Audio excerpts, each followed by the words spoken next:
기도합시다. 잘 오셨습니다. 더 높은 곳을 바라봅시다.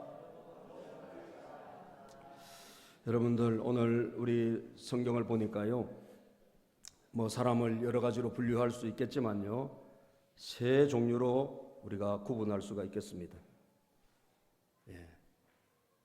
우리가 세 가지 안목을 가지고 살아간다고 볼 수 있겠어요. 첫 번째는 어떤 사람일까요? 눈에 보이는 대로 살아가는 사람이에요. 눈에 보이는 대로, 자기 눈에 지금 나타난 대로, 눈앞에 뭔가 현실이 보이는 대로 그것만 보고 살아가는 사람이 있습니다. 예수님이 30세에 드디어 인류를 구원하기 위한 공생애를 시작하셨습니다. 그저 복음을 전하기 시작했고, 가는 곳마다 병을 고치기 시작했고, 귀신을 쫓아내고, 그리고 하나님 나라를 세우고 회개하라 천국이 가까웠다라고 전도하시기 시작했어요. 많은 역사가 일어나기 시작했습니다.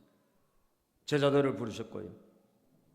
그런데 여러분, 그 예수님에 대해서 오늘 성경은 뭐라고 말합니까? 23절에 예수께서 가르치심을 시작하실 때 30세쯤 되시니라. 사람들이 아는 대로는 요셉의 아들이니. 예수님은 사람들이 아는 대로는 뭐예요? 요셉의 아들입니다. 이게 사람들이 그냥 아는 대로, 사람들이 보는 대로, 사람들이 그냥 보는 시각입니다. 요셉의 아들은 뭐예요? 요셉의 아들은 그냥 육신의 예수님의 모습을 보고 판단하는 거예요. 그렇죠? 예수님은 실제로 여러분 마리아와 요셉의 그 육신의 후손으로, 물론 성령으로 잉태되셨지만 가문은 그 가문을 통해서 오셨잖아요. 아, 요셉의 아들이구나. 그 요셉은 어떤 사람이죠? 굉장히 가난하고 굉장히 초라하고, 그죠? 보잘것없고 배움도 없고 그런 사람입니다. 그런 사람의 아들이 바로 예수님이셨어요. 예수님을 그 모습 그대로 그냥 그 가지고 있는 모습, 외양적인 모습 그대로 보는 거예요. 판단하는 거예요. 아, 예수는 요셉의 아들이네. 예수님은 그런 존재네. 여러분, 이렇게 보는 사람들은 어떤 태도를 가질까요? 기독교에 대해서, 예수님에 대해서. 예수님을 여러분 인정하지 않겠죠. 그죠? 요셉의 아들로만 보는 사람은 예수님을 인정하지 않겠죠. 심지어 예수님에 대해서 비난도 하고 조롱도 하고 기독교를 상당히 우습게 여기게 될 것입니다. 눈에 보이는 대로 보기 때문에 그런 거예요. 눈에 보이는 대로.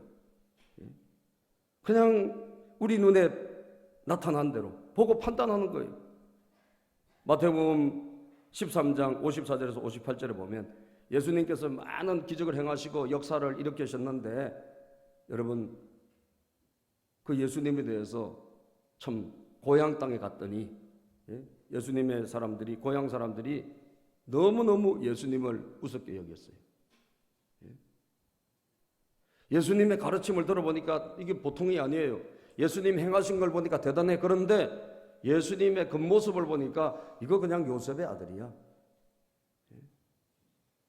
그랬을 때 나중에 어떻게 됐을까요? 예수님을 심지어 배척했다라고 성경은 기록하고 있습니다. 마태복음 13장 54절에서 58절에 보면요, 한번 읽어볼까요? 시작. 예수께서 이 모든 비유를 마치신 후에 그곳을 떠나서 고향으로 돌아가사 그들의 회당에서 가르치시니 그들이 놀라 이르되 이 사람의 이 지혜와 이런 능력이 어디서 났느냐? 이는 그 목수의 아들이 아니냐? 그 어머니는 마리아, 그 형제들은 야고보, 요셉, 시몬, 유다라 하지 않느냐? 그 누이들은 다 우리와 함께 있지 아니하냐? 그런즉 이 사람의 이 모든 것이 어디서 났느냐?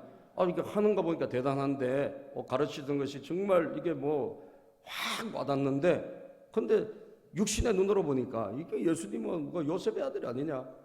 목소의 아들이 아니냐? 그건 예수님의 형제들이다. 여기 우리가 아는 바로 그 사람들 아니냐? 그러면서 어떻게 했죠? 57절에 시작. 예수를 배척한지라. 예수께서 그들에게 말씀하시되 선지자가 자기 고향과 자기 집 외에서는 존경을 받지 않음이 없느니라 하시고 그들이 믿지 않음으로 말미암아 거기서 많은 능력을 행하지 아니하시니라. 여러분, 예수님을 배척했어요. 그리고 그들이 예수님을 믿지 않았다라고 기록하고 있습니다. 믿지 않고 예수님을 배척했기 때문에 예수님이 그곳에 가서 고향 땅에서 아무런 기적을 거의 행하지 못했어요. 거의 아주 극소수의 사람만 예수님이 살아계심을 체험하고 그리고 그들의 문제를 해결했다는 거예요. 왜 그렇습니까, 여러분? 예수님의 겉모습, 자기 눈에 보이는 대로 육신의 모습 그대로를 보니까 여러분, 그 예수님이 뭘 대단한 존재냐 이거예요. 예수님이 뭐 대단한 존재냐? 아무것도 아니지. 여러분, 현대인들의 모든 불행이 어디서 나올까? 저는 여기에서 나온다고 봐요. 그죠? 우리의 모든 인간의 잘못된 판단과 모든 잘못된 불행의 원인이 어디 있느냐? 우리가 눈에 보이는 대로 살아가기 때문에 그래요. 눈에 보이는 대로 판단해요. 여러분들의 판단 기준이 무엇입니까? 여러분 인생을 살아갈 때 뭘 가지고 판단하십니까? 눈에 보이는 대로 겉모습만 보고 여러분 평가하고 판단한다면 우리는 그냥 예수님을 요셉의 아들로만 보는 사람입니다. 교회가 여러분 겉모습만 보면 무슨 대단한 게 있습니까? 없습니다. 교회를 그냥 이 겉모습만 보면 여러분 우리는 이 교회를 제대로 다닐 수도 없고 신앙생활 제대로 할 수도 없어요. 우리는 이 안을 봐야 됩니다. 믿습니까? 우리는 그 안을 주목해서 봐야 돼요. 그 안에 있는 모든 것을 본질을 봐야 된다는 거예요. 그렇지 않으면 우리는 겉만 보고 판단하면 우리는 실수하게 되고 예수님에 대해서 잘못 판단하게 되고 내가 신앙생활도 잘못하게 되는 거예요. 제가 옛날에 교회 개척했을 때 어린이들이 좀 많이 모였는데요. 개척교회 어린이들이 많이 모였어요. 막 40명, 50명 막 넘어갔었어요.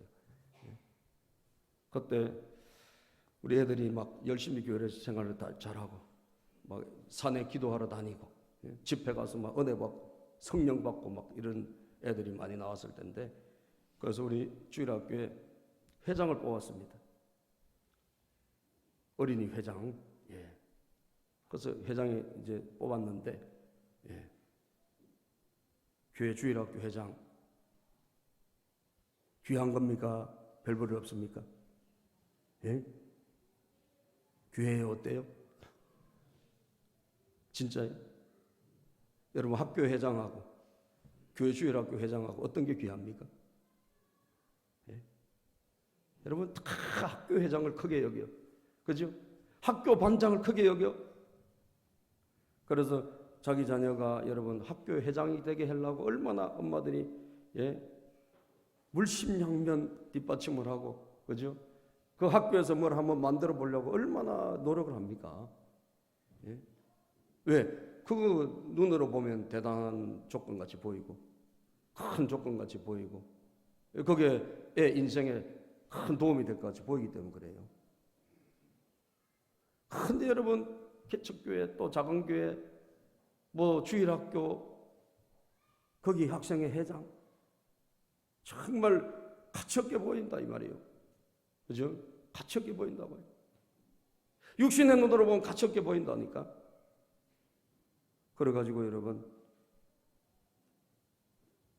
교회로 오늘 안 나오더라고. 회장이 껴서 왜 회장인데 안 나오냐 물어보니까 학원 가야 되고 이제 바쁘니까 교회를 못 다니겠다는 거예요. 엄마가 안 보내준대. 그래서 그 엄마가 교회를 한번 왔었어요. 왔는데 결국은 자기 애는 지금 바빠서 교회에서 뭐 이렇게 활동할 상황이 아니라고. 그러면서 그 길로 학생회장인데 아무리 말해도 그건 소용이 없어요. 참 여러분 인간의 시각으로 눈으로 보면 정말 세상에 있는 것이 크게 보이고 위대하게 보이고 하나님의 집에서 하는 것은 정말 소홀하게 여기고 부족하게 보이고 가치없게 보이는 거예요. 겉모습만 보고. 여러분들 성령을 받았다는 것이 무엇입니까? 구원받았다는 것이 무엇입니까? 우리가 이제 그렇게 인생을 살지 않는다는 이야기예요. 아멘입니까? 우리가 그렇게 눈에 보이는 대로 인생을 살지 않는다는 거예요. 구원받았다는 표시가 무엇입니까? 우리는 이제 육신적으로 그렇게 보지 않겠다는 이야기예요. 고린도후서 5장 16절에 보면요. 고린도후서 5장 16절을 보면 하나님의 말씀이 이렇게 기록되어 있습니다. 고린도후서 5장 16 시작. 그러므로 우리가 이제부터는 어떤 사람도 육신을 따라 알지 아니하노라. 비록 우리가 그리스도도 육신을 따라 알았으나 이제부터는 그같이 알지 않으노라. 그전에는 어쨌다고요? 그리스도 예수도 육신을 따라 알았대요. 요셉의 아들로. 그러나 이제는 그리스도 안에 있는 새로운 피조물이 됐다. 고린도후서 5장 17절. 그리스도 안에 있는 사람은 새로운 피조물이 됐다는 거 아니에요? 이제 그것을 지나가서 보라 새 것이 되었도다. 뭐가 바뀐 겁니까? 눈이 바뀐 거예요. 눈이 바뀐 거예요. 이제 어떤 사람도 육신을 따라 알지 아니하노라. 아멘. 조건을 따라만 보지 않겠다.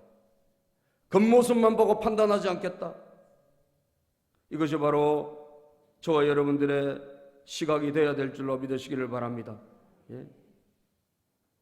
우리는 겉모습만 보고 판단하기 때문에 하나님의 은혜를 못 받고 여러분 우리가 하나님의 기적을 경험하지 못할 때가 너무나 많습니다. 열왕기하 4장에 보면 나아만 군대 장관 이야기, 문둥병자, 여러분 아람 나라의 군대 장관이지만 문둥병이 걸렸잖아요. 이거 고칠 길이 없었어요. 그런데 자기 집에 있는 여자 종이 여러분 이스라엘이라는 나라 가면 선지자가 있는데 하나님께서 병을 고쳐주신 능력을 주시니까 거기 가면 나을 것 같습니다. 여러분 그렇게 이야기해 줍니다. 그래서 선물을 갖고 출발해요. 가는데 엘리사를 갔더니 여러분 엘리사가 만나주기는커녕 만나서 기도해주기는커녕 저기 요단강에 가서 7번 몸을 씻어라 그러니까 이 사람이 화가 나서 집으로 돌아가는 거예요. 화가 나서 돌아가요. 열왕기하 5장 12절에 보면 그 강물 우리 동네 강이 없냐?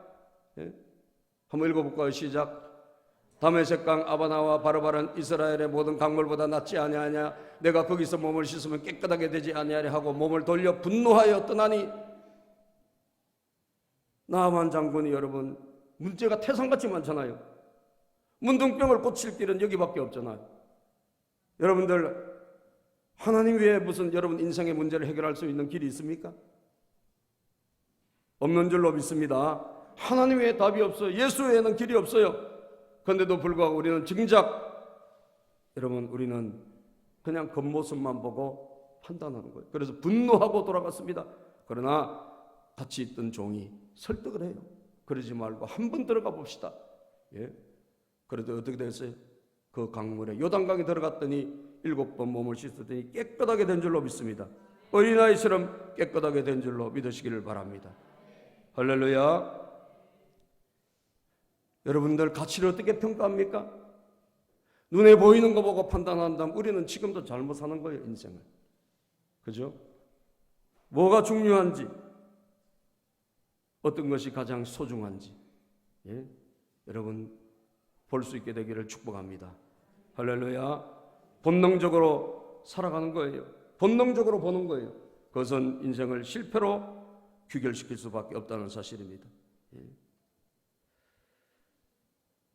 우리는 가지고 있는 직분도 너무 귀한데 세상과 비교해서 이걸 소홀히 여길 때가 참 많아요. 오늘 이 시간도 참 귀한 시간 아닙니까 여러분? 귀합니까 안 귀합니까? 귀한 거예요.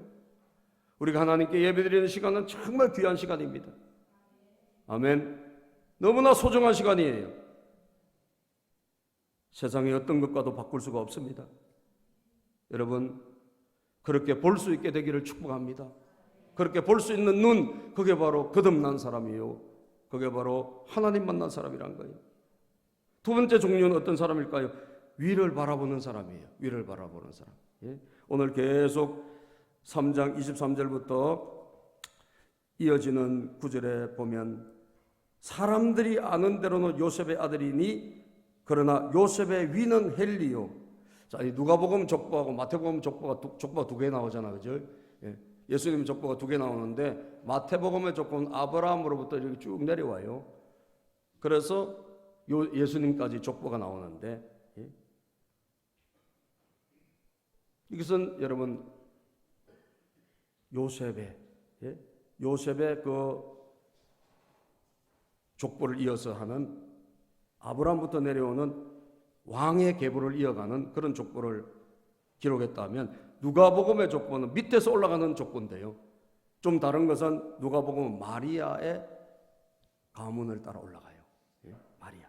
그래서 여러분 요셉의 위는 헬리오 이렇게 나오는데 이 헬리는 마리아의 아버지예요. 마리아의 아버지. 그러니까 마리아의 족보를 올라가. 그런데도 결국 올라가면 어떻게 될까? 다 만나요. 다 만나고 결국은 다윗으로 결국 아브라함으로 다 연결되어서 올라가는 그 족보입니다.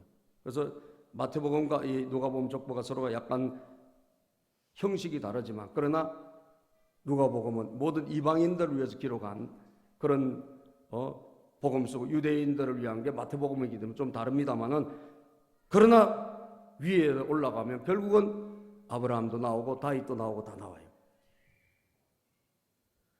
중요한 건 무엇입니까? 요셉의 아들이니 요셉의 위는 헬리요, 그 위는 맏다시요, 그 위는 레위요. 그렇게 하면서 계속적으로 여러분 기록되어 있는 단어가 뭡니까? 그 위라, 그 위다, 그 위, 그 위. 38절까지 이어집니다. 여러분 사람은 어떤 존재죠? 눈에 보이는 대로만 살아가는 사람이 있는가 하면 위를 보는 사람이 있어요. 위를 보는 사람. 위를 보는 사람은 조상을 압니다. 그죠? 왜? 부모도 알아요. 위를 보니까.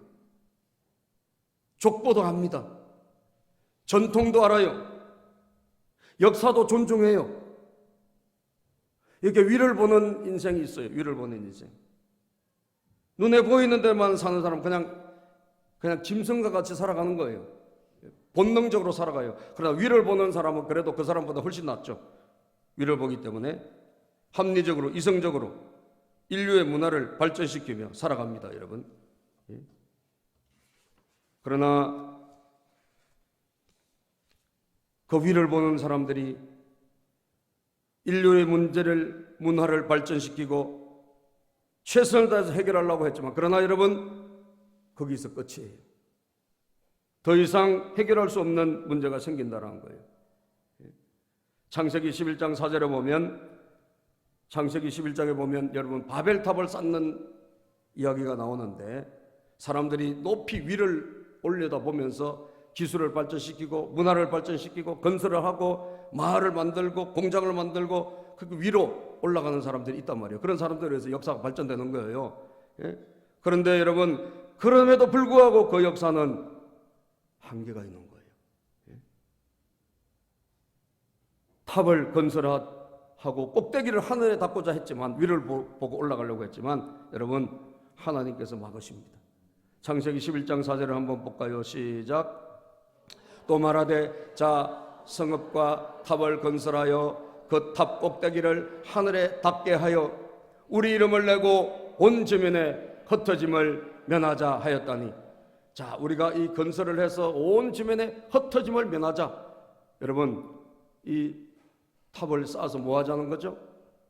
하나님과 반대로 가는 거예요. 하나님의 뜻은 뭐죠? 온 세상에 흩어져서 하나님의 나라를 세우시는 거예요. 아멘. 생육하고 번성하여 땅에 충만하라 그랬잖아요. 하나님은 여러분 모여가지고 위로 올리는 게 하나님 뜻이 아니라 온 땅에 흩어져서 하나님의 뜻을 이루어드리는 게 하나님의 인간 창조의 목적입니다. 할렐루야. 그런데 위를 보면서 올라갔지만 뭐예요? 하나님과 반대로 가는 거예요. 아시겠어요? 이게 여러분 한계예요. 위를 보는 모든 것의 한계는 뭐냐? 하나님과 반대로 간다 이 말이에요.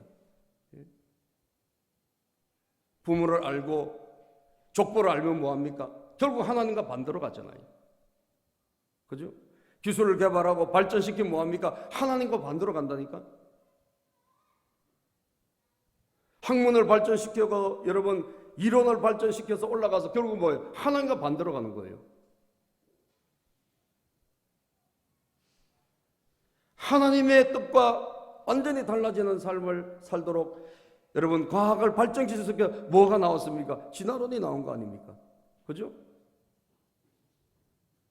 인간이 하나님이 만들었다는 게 아니라 뭐가 우리가 여러분 미생물에서 우리가 진화돼서 이렇게 됐다는 거 아니에요? 예? 여러분들이 여러분 과학에 의해서 보면 여러분들은 원숭이에요. 좀 괜찮은 원숭이에요. 예. 여러분 서로 한번 인사해 볼까요? 아, 원숭이시네요. 예. 우리 원숭이라니까. 예? 조금 철들고 좀 멋있게 생긴 원숭이요. 예? 여러분들 발전시키고 발전시켜서 뭐가 된다고? 하나님과 반대, 하나님의 뜻과 반대. 여러분 철학을 발전시켜서 여러분 하나님 없이 살게 만들고, 그죠? 예? 의학을 발전시켜서 여러분 결국은 뭐예요? 모든 인류의 병을 의학이 고칠 수 있다 하지만 못 고치는 게 지금 얼마나 많습니까? 예? 법을 발전시켜서 뭐합니까? 여러분 하나님과 반대되는 것을 이론을 세우고, 지금도 여러분 우리가 동성애가 발전해서 어떻게 되죠? 동성혼을 합법화하는 법을 만들지 않습니까? 돼요, 안 돼요? 안 되죠. 예? 그게 지금 여러 소위 말하는 선진국이라는 곳에서 일어나고 있는 현상입니다. 그걸 법으로 만들어버려요. 그럼 어떻게 돼요? 법으로 만들면 무조건 따라가야 되는 거잖아요. 어기면 불법이 되잖아요. 그래요, 안 그래요? 그러니까 발전시켜가지고 결국 위로 보고 발전은 되는데 방향이 어떻게 되느냐? 하나님과 정반대로 간다 이 말이에요. 예? 여러분들 이게 바로 한계예요. 이게 바로 문제예요. 인간의 힘으로는 인간의 문제를 해결할 수가 없습니다. 아멘.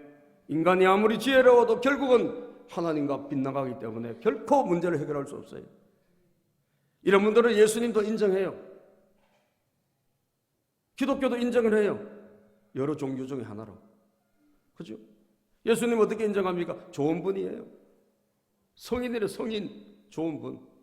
예? 4대 성인으로 인정해요. 그러나 여러분, 그 위를 본다고 해서 문제 해결이 되는 것은 아니다. 아멘입니까? 더 불행하게 된다, 오히려. 더 발전하면서 더 오래 인간의 문제는 심각해지고 더 불행하게 된다는 거예요. 어떻게 해야 됩니까? 마지막 절을 읽어보세요. 38절 시작. 우리 누가복음 3장 38절 읽어봅시다. 시작. 그 위는 에노스요, 그 위는 셋이요, 그 위는 아담이요, 그 위는 하나님이시니라. 할렐루야. 그 위는 뭐라고요? 하나님이시다. 우리가 여기를 봐야 돼요. 예수님이 누구시라고요? 하나님이 우리를 구원하시기 위해 이 땅에 보내신 우리의 유일한 구원주세요. 하늘의 영광과 본체를 버리시고 이 땅의 가장 낮은 곳에 천한 곳에 오셔서 여러분 우리를 위해서 십자가에 죽으신, 그리고 3일 만에 부활하신 우리의 인생의 모든 인류의 문제를 해결하기 위해 하나님이 보내신 메시아다 이 말이에요. 아멘. 예수님을 그렇게 우리가 볼 수 있어야 여러분들이 참된 신앙인이고, 하나님이 우리를 구원하시기 위해서 이 모든 인류를 책임지시기 위해서 하나님 보내신 유일한 하나님의 아들이시다, 독생자다, 이거를 볼 수 있어야 여러분 진짜 우리가 참 사람이요, 정말 참된 이 땅에 주의 영광을 보는 사람인 줄로 믿으시기를 바랍니다. 그럴 때 우리는 신앙생활이라는 게 되기 시작하는 거예요. 예수 기독교 여러분 적당히 보면 절대 우리 못 믿습니다. 그죠? 위로 있다 그 정도 가지고는 안 돼요. 예수님이 하나님의 아들이시다. 아멘. 목소의 아들로 보지 마십시오. 그 위를 더 위를 보세요. 초라하게 오셨으나 우리를 구원할 수 있는 유일한 분이다.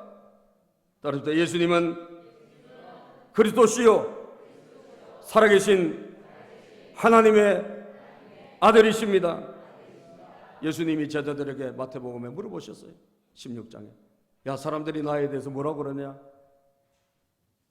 어떠는 엘리야라고 하고 세례 요한이라고도 하고 에레미야라고도 하고 선지자 중에 한 명이라고 합디다. 그럼 너희들은 도대체 지금까지 나를 따라다니고 있는 너희들은 제자들은 나를 뭐라고 하느냐? 물어봤을 때 여러분 베드로가 말하죠. 마태복음 16장 16절에 보면 베드로가 대답하여 이르되 주는 그리스도시요 살아계신 하나님의 아들이십니다. 읽어볼까요? 시작. 주는 그리스도시요 살아계신 하나님의 아들이십니다. 17절 예수께서 대답하여 이르시되 바요나 시몬아 내가 복이 있도다 이를 내게 알게 하니는 혈육이 아니요 하늘에 계신 내 아버지시니라. 아멘. 네가 복이 있다. 이를 내게 알게 한, 다시 한번 예수님이 하나님의 아들이심을 볼 수 있는 것은 이건 인간의 힘으로는 안 된다는 거예요. 하늘에 계신 내 아버지가 알게 해주셔야 된다. 할렐루야. 혈육으로도 안 되고 혈통으로도 안 된다 이거예요. 누구의 자녀니까? 뭐 목사님의 자녀니까? 예? 무슨 뭐 집사님의 자녀니까? 그래서 아는 것이 아니라 이스라엘에 태어났으니까 아는 것도 아니라 하늘에 계신 아버지께서 알게 해주셔야 된다. 할렐루야. 누가 여러분 최우승자가 될까요? 예수님이 바로 하나님의 아들로 이 땅에 오신 나를 위해서 초라하게 십자가 지신 분이라는 것을 여러분 인식하고 믿고 그분을 추구하는 자가 최우승리가 되는 줄로 믿으시기를 바랍니다. 할렐루야. 그렇지 않으면 모든 것은 다 거기서 멈추게 돼요. 그죠? 모든 것은 거기서 다 멈추게 돼. 그리고 오히려 하나님과 반대로 갑니다. 그러나 예수가 하나님의 아들이시고 그 예수 이름으로 우리에게 오늘도 하나님이 승리를 주시고 구원을 주신다는 걸 믿는 자에게만 최후 승리가 보장되는 것입니다. 아멘. 아멘입니까 여러분? 히틀러가 여러분 정말 최후 승자가 될 수 있는 그런 길이 히틀러에게 있었답니다. 히틀러가 여러분 파죽지세로 모든 유럽을 다 평정하고 세계를 제패할 수 있는 그런 길이 바로 눈앞에 왔는데 이 전쟁에서 히틀러가 진 4가지 이유가 있다는데 그 중에 하나는 히틀러가 여러분 이상한 행동을 몇 가지를 했대요. 그래서 유보트를 만들자고 밑에 있는 참모들이 건의를 하고 해군을 더 증강시켜서 보트를 만들어야 됩니다. 그러고 하는데 히틀러가 그걸 하지 말라고 모든 사람이 건의하는데도 하지 말고 탱크를 만들라고 지시를 했대요. 그리고 롬멜 장군이 엄청 정말 충성스러운 최고의 그런 야전 사령관인데 그걸 사람을 그냥 해임을 시켜버렸대요. 그리고 세 번째는 굳이 침공 안 해도 되는 소련을 침공을 한 거예요. 그래서 많은 데미지를 입고. 그런데 결정적인 이유가 뭔지 아세요? 영국군하고 프랑스군이 여러분 45만 명이 영국군 33만 8천 명 또 프랑스군 한 12만 명이 덩켈크란 그 해안에서 완전히 갇힌 거예요. 독일군에 의해 가지고 완전 포위가 돼 가지고 그야말로 일망타진 전멸할 수밖에 없는 위기가 온 거예요. 독일로 보시면 최고의 그런 히틀러로 보시면 최고의 그런 기회죠. 그런데 히틀러가 이상하게 공격 명령을 안 내렸다는 거예요. 그냥 도관에 던지니까 그냥 공격하면 되는데 이상하게 히틀러가 공격명령을 안 내리고 시간을 3일을 지체했다는 거예요. 그런데 그 사이에 포위된 연합군이 전 배를 동원해가지고 전부 다 배를 타고 빠져나간 거예요. 그리고 3일째 공격했는데 가보니까 다 빠져나가고 없어요. 허탕을 친 겁니다, 여러분. 어떻게 해서 이런 일이 일어났습니까? 아니, 가지고 있는 능력과 무기와 모든 것이 다 준비됐는데 어떻게 해서 이런 일이 일어났습니까? 그렇게 철저하게 포위되고 전멸의 위기에 있을 때 영국에서 한 일이 뭐냐? 영국의 전 의회와 모든 국민들이 국기를 반으로 내리고 하나님 앞에 전심으로 기도하기 시작한 거예요. 할렐루야. 전심으로 부르짖기 시작한 거예요. 하나님, 우리가 다 죽게 생겼으니 하나님, 우리를 살려 주시옵소서. 하나님, 우리를 고쳐 주시옵소서. 우리를 해방시켜 주시옵소서. 아멘. 여러분, 하나님이 개입하신 거예요. 하나님이 도와주신 거예요. 분명히 해야 될 일을 이 사람이 하지 않고 하나님 기도하는 동안에 천군 천사를 보내주셔가지고 빠져나갈 수 있는 길을 열어주셨어요. 믿습니까? 결국은 한 명도 다치지 않고 전원 탈출하고 그 길로 여러분 히틀러는 패망하게 된 줄로 믿으시길 바랍니다. 결정적인 기회를 놓친 거예요. 사랑하는 여러분, 누가 최후 승리자입니까? 예수 이름으로 기도하는 사람. 예수님이 하나님의 아들이심을 믿고 하나님께 나아가는 사람. 오늘도 어렵습니까? 힘듭니까? 여러분 그 앞에 있는 문제만 보지 마세요. 눈을 더 높이 들으세요. 할렐루야. 더 높이 위를 보세요. 하나님을 바라보세요. 그 하나님이 예수 그리스도를 이 땅에 보내주신 것은 여러분과 저를 위해서 보내주신 거예요. 우리를 구원하시기 위해 우리를 살리기 위해서 보내신 줄로 믿습니다. 우리는 이제 더 이상 눈앞에 있는 문제만 보는 자가 아니다. 위만 보는 자가 아니라 하나님을 보는 자다. 아멘입니까? 고린도후서 4장 18절에 보면 우리가 주목하는 것은 이제는 뭔가 보이는 것이 아니라는 거예요. 예. 읽어볼까요? 시작. 우리가 주목하는 것은 보이는 것이 아니요 보이지 않는 것이니 보이는 것은 잠깐이요 보이지 않는 것은 영원함이라. 할렐루야. 이제는 우리는 보이지 않는 것을 보고 살아가는 사람이요. 여러분 겉모습만 보고 이제는 주눅들지도 말고 판단하지도 마세요. 여러분들이 하나님의 아들 예수님이 나의 구세주라면 이제는 완전히 바뀌어버려야 돼요. 할렐루야. 믿습니까 여러분? 따라서 주님이 나와 함께 하십니다. 할렐루야. 우리가 최후 승리자가 되는 거예요. 아무리 우리가 우겨싸임을 당했다 할지라도 하나님이 그 예수 그리스도를 저와 여러분을 위해서 내어주셨다면 우리가 무엇을 두려워하겠습니까? 무엇을 염려하겠습니까? 하나님이 함께 하신 줄로 믿습니다. 하나님의 선물은, 보석은 거친 짐 속에 쌓여가지고 그리고 보잘것없는 하인이 들고 우리에게 배달해 준대요. 그래서 별 볼 일 없어 보여요. 그러나 여러분 개방하면 신랑이 마치 신부에게 주려고 하는 그런 어마어마한 선물, 보석이 들어있다는 걸 아시길 바랍니다. 아멘. 놓치지 마세요. 하나님의 은혜를 놓치지 말고 하나님 축복을 놓치지 않기를 주님의 이름으로 축복합니다. 기도하겠습니다. 아버지 하나님 감사합니다.